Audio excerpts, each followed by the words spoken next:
ऊंचे पहाड़ नीचे गौरा पुकार से बोलायब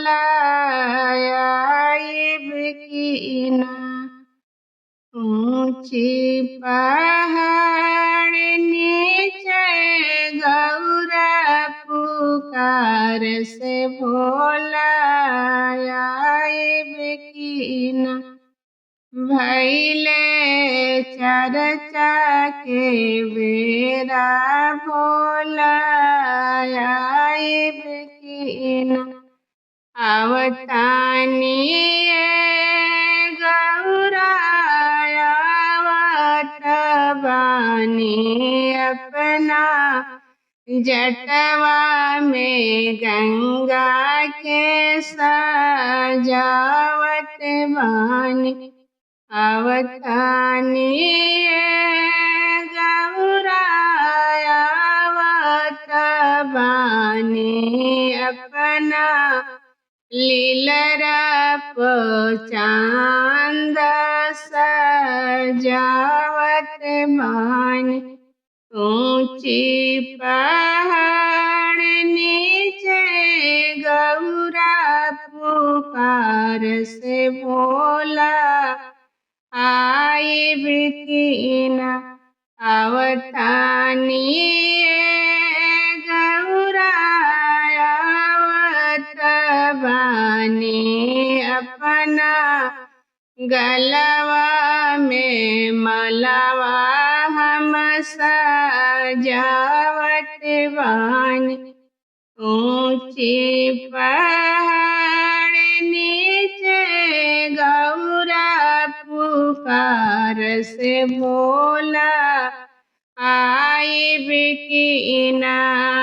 भैले चर्चा के बेरा भोलायब कीना।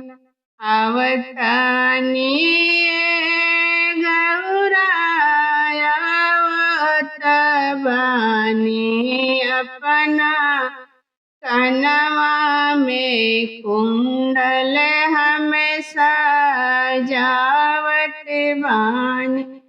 आवतानी गौरा आवत बानी अपना डड़वा में मिर्ग छल सजावत बानी।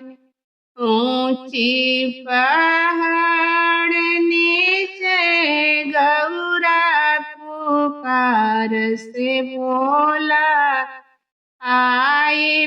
कीना। भैले चर्चा के बेरा भोलायब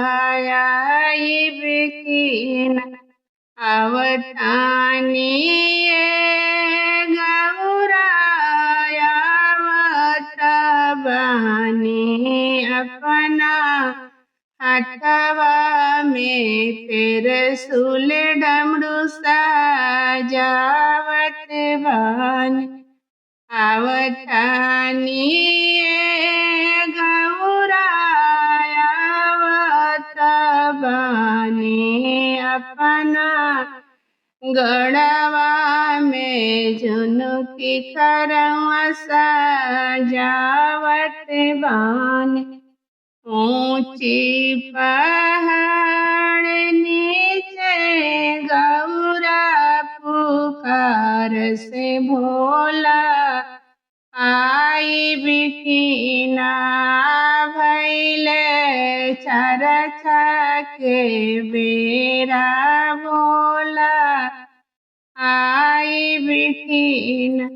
आवतानी गौरा आवत बानी अपना बसहा के लेके हम सजावत बानी। अपना बसहा के लेके हम सजावत बानी।